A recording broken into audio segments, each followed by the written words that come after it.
Good morning, Namibia. Welcome to the Government Information Center. My name is Shoki Kanjimi, and I'll be your moderator for this session. This is the Cabinet Committee briefings, and these serve as a vital platform for sharing updates on government projects and programs, ensuring that the media and the public remains well informed about the progress of critical initiatives. Now, for our very first session of this series, we are joined by the Minister of Information and Communication Technology, Honorable Pea Mushelenga. It's now my honor to invite him to deliver his update.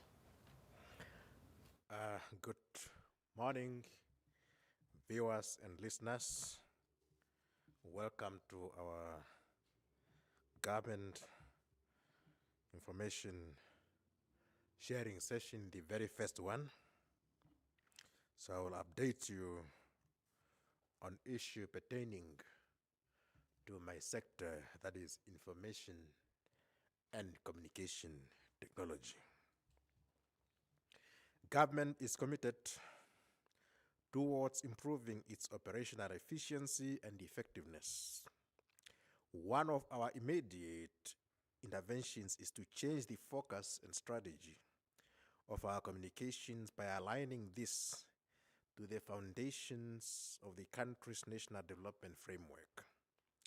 Following the approval of Government Communication Strategy 2022 to 2027, chairpersons of various government cabinet clusters have been engaged to proactively organize themselves and use the Government Information Center to communicate pertinent information to the public on key decisions and plans made in respect of government projects and the implementation thereof. Today is the commencement of this process, which we are confident will improve the dissemination of information on government projects, programs, and activities for the benefit of all. Herein follows a brief update on key projects undertaken by the Ministry of Information and Communication Technology. ICT development, legislation and policy. The Cybercrime Bill is being redrafted as directed by the Cabinet Committee on Legislation, CCL. The Cybersecurity Policy and Livestock, the Cybersecurity Policy and Legislative Framework has been drafted to accompany the bill. The bill will be subject to public consultations before its resubmission to CCL, which will then direct on the next course of action to be taken.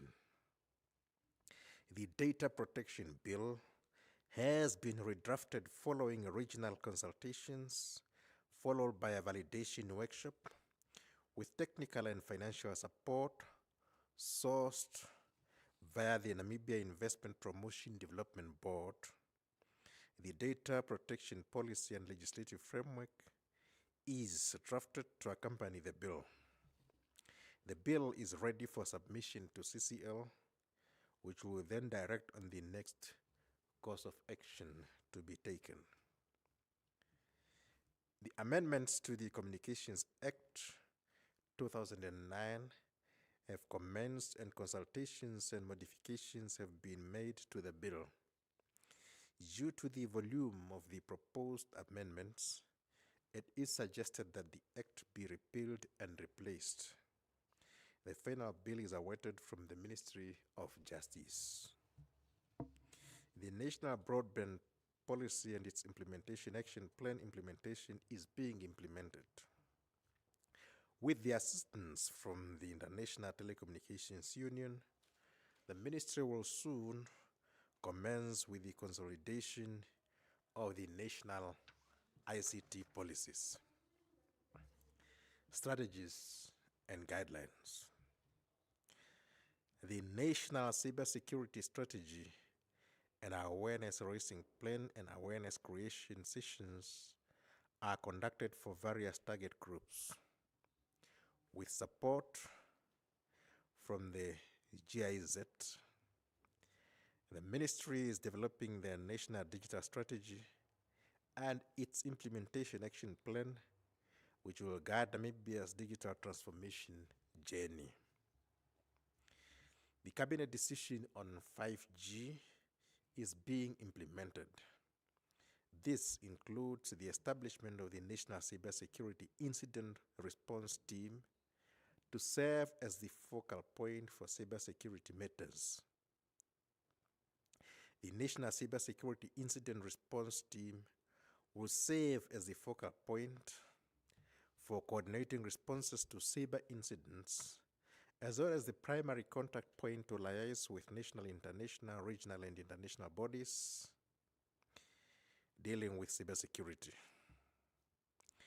The ministry, as a designated competent authority in the Environmental Management Act, developed guidelines in respect of applications for environmental clearance certificates for the construction of communication network, including towers, telecommunication, and marine telecommunication lines and cables have been developed.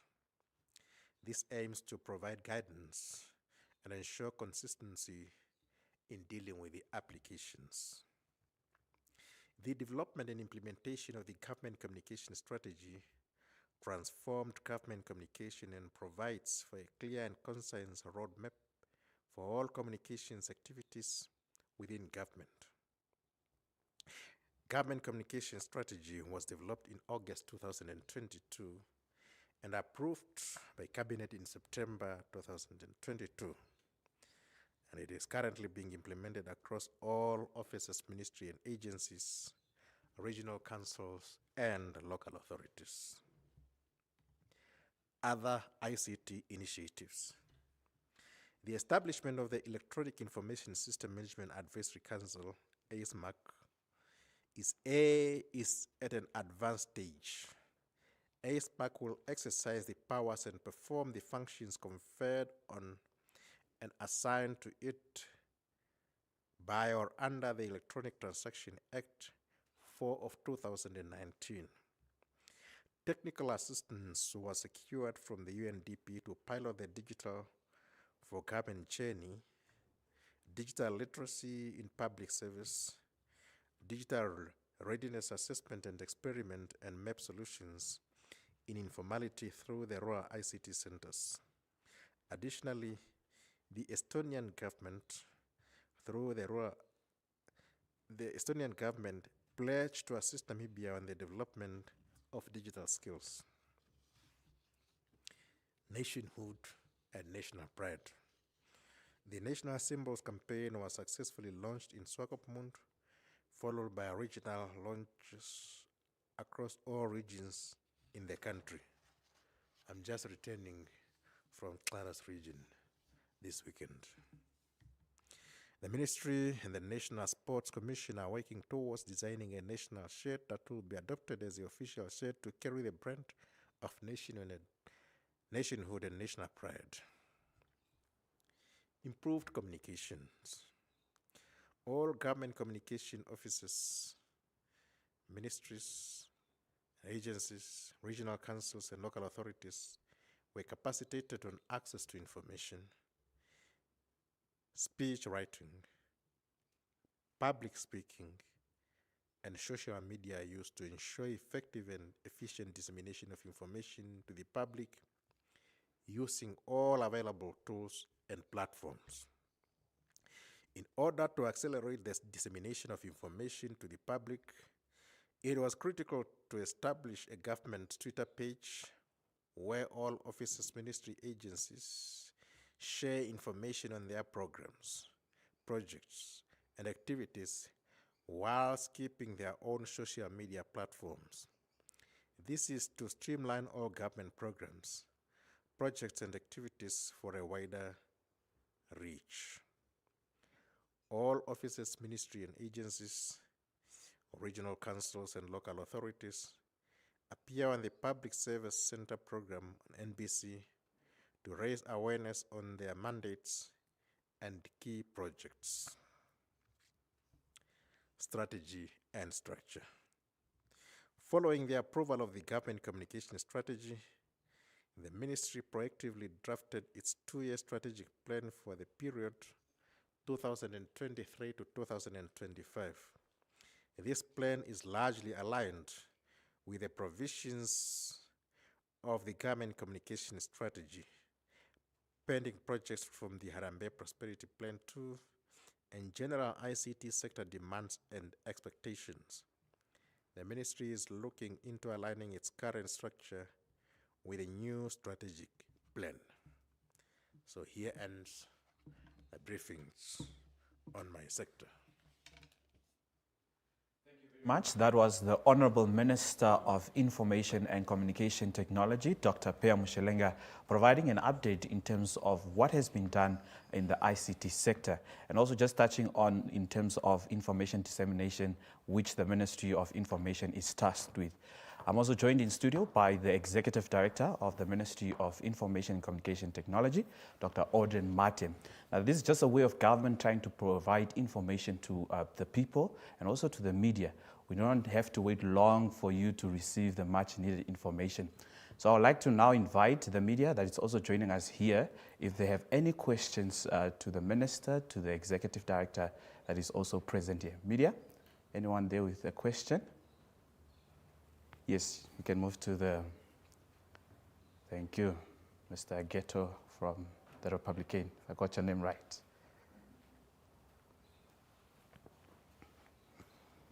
Good morning. Thank you for the opportunity. Yes, my name is Okito Craig. I write for Republican and Namibia Media Holdings.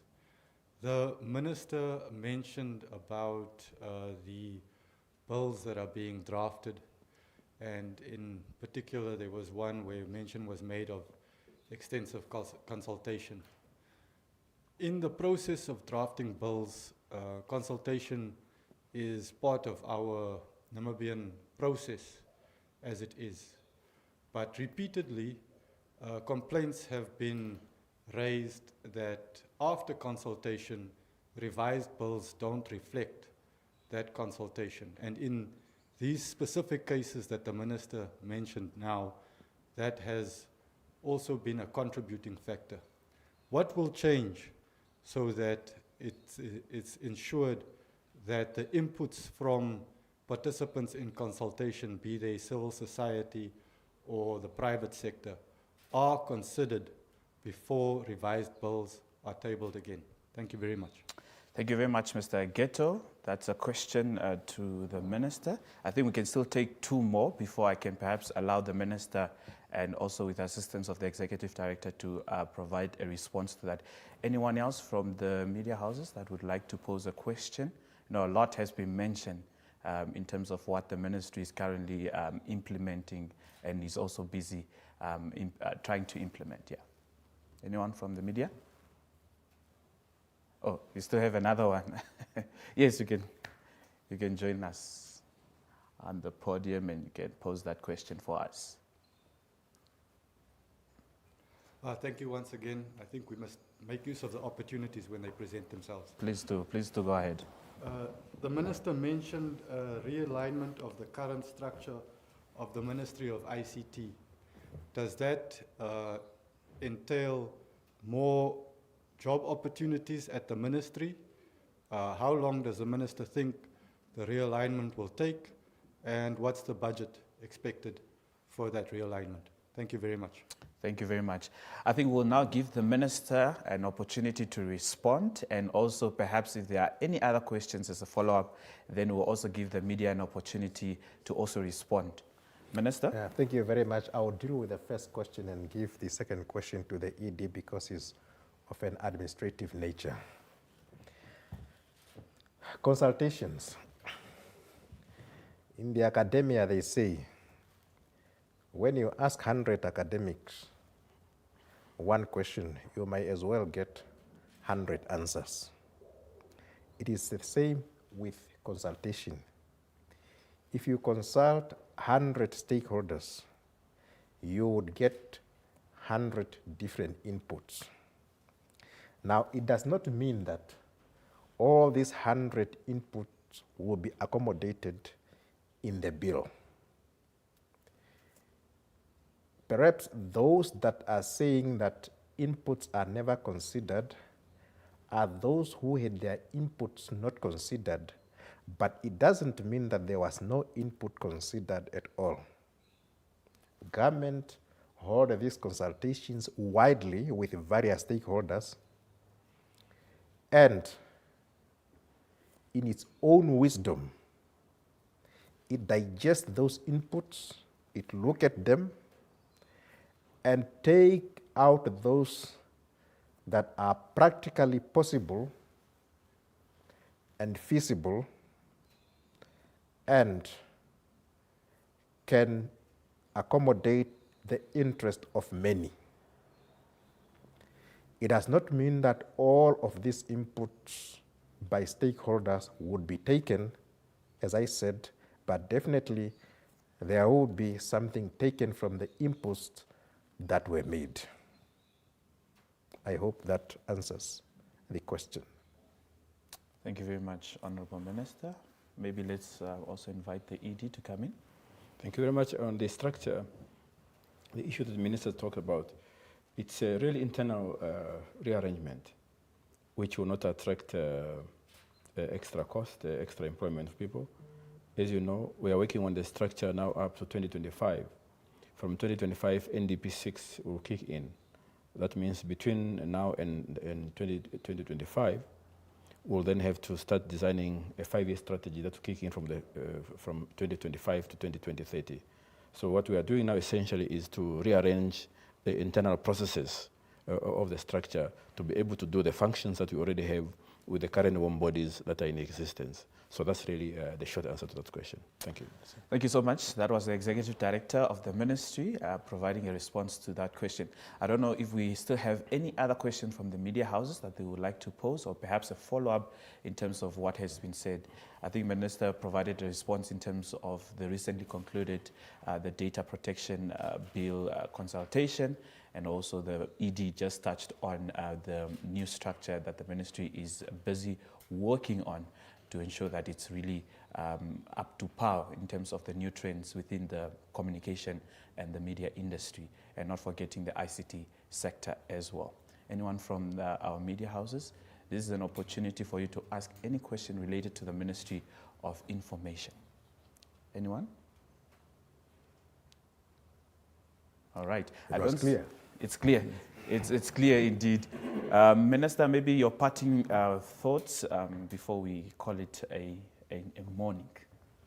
Yes, I call upon all the Namibian people to actively follow these government briefings in order to receive accurate and authentic information so that we avoid propaganda as they are being spread in various sectors on various decisions taken by the government.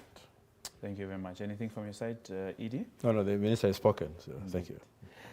Well, Namibia, there you have it. Of course, this is the first of many series of updates from different government offices, ministries and agencies, of course, which will be taking place on Mondays, Wednesdays and Thursdays, if I'm not mistaken, at 10 o'clock. So the Ministry of Information was the first. Coming up on Wednesday is the Ministry of Trade and Industrialization. That will be followed by the Ministry of Justice. So if you have any questions, also do not hesitate to contact the Ministry of Information at info@mict.gov.na. Alternatively, you can contact us at 061 283 911. For now, it's goodbye, Namibia.